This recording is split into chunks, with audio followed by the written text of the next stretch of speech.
अस्सलाम वालेकुम स्टूडेंट्स, कैसे हैं आप। उम्मीद करता हूं आप सब खैर आफियत से होंगे। रिवाइज कैश बुक स्टार्ट करने से पहले नॉर्मल मेथड जो है बैंक रिकॉन्सिलिएशन स्टेटमेंट का, उसका आज आखिरी क्वेश्चन है और क्वेश्चन है हमारे पास क्वेश्चन नंबर 18। इसको समझने से पहले आप इस वीडियो को लाइक कर दीजिए, अपने फ्रेंड्स के साथ शेयर कर दीजिए और अगर आप पहली दफ़ा आए हैं इस चैनल पर तो सब्सक्राइब और बेल आइकॉन बटन लाजमी दबा दीजिए ताकि आइंदा आने वाली इंफॉर्मेशन या इंफॉर्मेटिव वीडियो वो आप तक पहुंच सके बगैर किसी मुश्किल के। Question number 18, trader bank reconciliation statement as on 31 January 2022।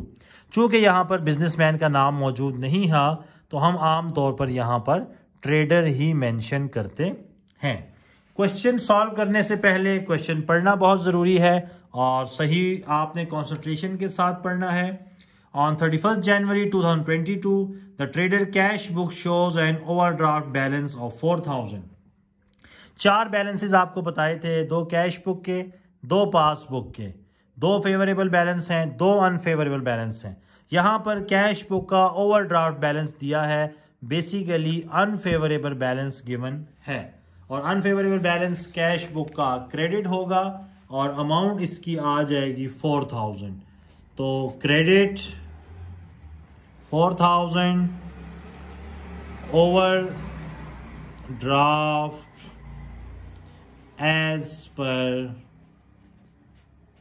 Cash book, credit कर देंगे 4000 से। नेक्स्ट है interest amounting to ₹300 has been credited by the bank in the passbook only. इसका मतलब पासबुक में रिकॉर्ड हो गया है, कैश बुक में रिकॉर्ड नहीं हुआ और पासबुक ने क्रेडिट किया है। बैंक जब क्रेडिट करता है इसका मतलब बैंक को कुछ पेमेंट रिसीव हुई है और पेमेंट क्यों रिसीव हुई है, क्योंकि इंटरेस्ट रिसीव हुआ है और ये हमारी इनकम है।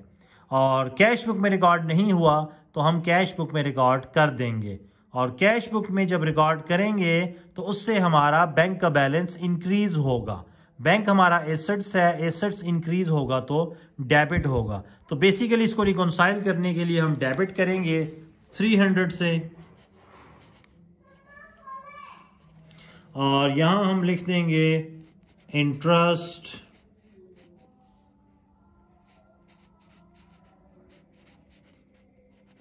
Credited in passbook. नेक्स्ट है bank charges amounting to ₹50 had been debited in the bank. अब ये भी बैंक में रिकॉर्ड हुआ है लेकिन बैंक ने क्या किया, इसको डेबिट किया है। बैंक डेबिट कब करता है, जब कोई पेमेंट करते हैं। इसका मतलब एक्सपेंस था, एक्सपेंस पासबुक में रिकॉर्ड हो गया है, बैंक स्टेटमेंट में रिकॉर्ड हो गया है, कैश बुक में रिकॉर्ड नहीं हुआ। कैश बुक में रिकॉर्ड करेंगे तो बैंक का बैलेंस डिक्रीज होगा। बैंक का बैलेंस डिक्रीज तब होता है जब क्रेडिट होता है। इसका मतलब इसको रिकॉन्साइल करने के लिए भी हम क्रेडिट करेंगे 50 रुपीज से और एक्सपेंस है तो बैंक चार्जेस आ जाएगा। क्रेडिट 50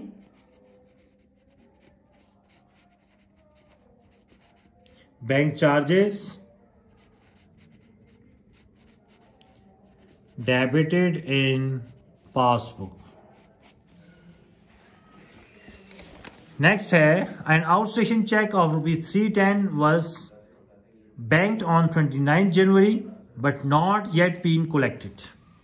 कह रहा है एक 310 रुपए का चेक था जो हमें रिसीव हुआ और कैश बुक में रिकॉर्ड कर दिया है, but not yet been collected, bank ने अभी तक उसको कलेक्ट नहीं किया। इसका मतलब चेक रिसीव हुआ है, कैश मिली है, बैंक का बैलेंस बढ़ना चाहिए। जब बैंक का बैलेंस बढ़ेगा बैंक की लायबिलिटी बढ़ेगी, बैंक की लायबिलिटी बढ़ेगी तो बैंक को क्या करना पड़ेगा, क्रेडिट। इसका मतलब इसको रिकॉन्साइल करने के लिए हम क्या करेंगे, क्रेडिट और पासबुक में क्रेडिट 310 और कलेक्टेड चेक्स। और हमने इस प्लेलिस्ट की सेकंड और थर्ड वीडियो में अनकलेक्टेड चेक्स का डिटेल कॉन्सेप्ट दिया है, आप वहां पर जाकर इसका डिटेल कॉन्सेप्ट्स ले सकते हैं कि ये क्रेडिट क्यों हुआ है। नेक्स्ट है cheque drawn totalling ₹190 had not been presented for the bank. इशू कर दिया है, बैंक का बैलेंस कम हो गया है, लेकिन अभी तक वो कस्टमर बैंक नहीं गया तो बैंक को चेक प्रेजेंट नहीं किया तो बैंक ने अभी तक पेमेंट रिलीज नहीं की। रिकॉन्साइल करने के लिए बैंक में प्रेजेंट कर देंगे और बैंक इसको पेमेंट कर देगा। बैंक जब पेमेंट करता है तो उसकी लायबिलिटी कम होती है, कैश कम होता है, क्योंकि पैसे जो है वो बैंक की लायबिलिटी है। लायबिलिटी कम होगा तो डेबिट। और लेक्चर नंबर 2 और 3 में अनप्रेजेंटेड चेक्स की डिटेल कॉन्सेप्ट स्टडी आप वहां पर जाके सुन सकते हैं। और अनप्रेजेंटेड चेक्स को ठीक करने के लिए हम क्या कर देंगे, डेबिट कर देंगे 190 से।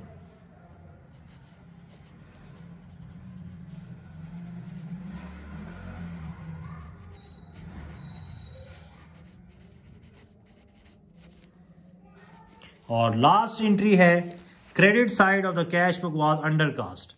क्रेडिट साइड कम लिखी है, तो इसका मतलब ठीक करने के लिए इसको हम और क्रेडिट कर देंगे। कितने से?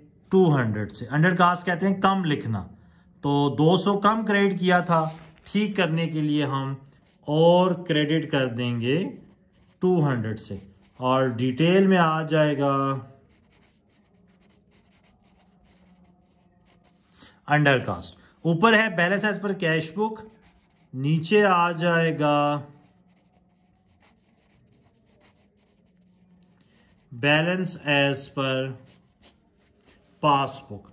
और फिर वही रूल जो हम हर क्वेश्चन में डिस्कस करते आ रहे हैं, ऊपर देखना है क्या है।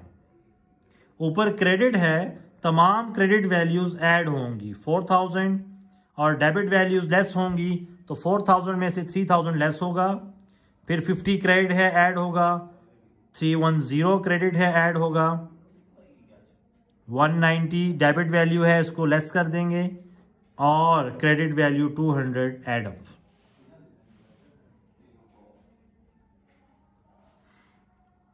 $4000 less 3000 plus 50 plus 310 less 190 add 200।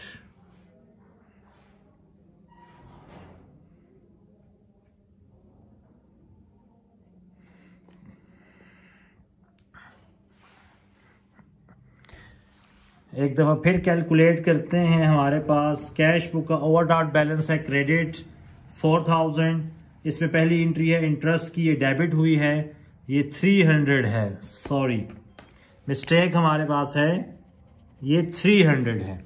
300 less होगा, फिर 50 ऐड होगा, 310 ऐड होगा, 190 लेस होगा और 200 ऐड, ये आ जाएगा 4070। तमाम ऊपर क्रेडिट है, तमाम क्रेडिट वैल्यूज ऐड होंगी और डेबिट लेस होगी। आंसर पॉजिटिव आया है, ऊपर क्रेडिट तो नीचे डेबिट। इसका मतलब कैश बुक का ओवरड्राफ्ट बैलेंस था तो नीचे पासबुक का भी ओवरड्राफ्ट बैलेंस ही होगा। ये हमारे पास क्वेश्चन नंबर 18 था और हमारा bank reconciliation statement normal method से एंड हो गया है। इंशाल्लाह अगले लेक्चर से हम रिवाइज कैश बुक को स्टडी करेंगे। तब तक के लिए इजाजत चाहते हैं। अल्लाह हाफिज।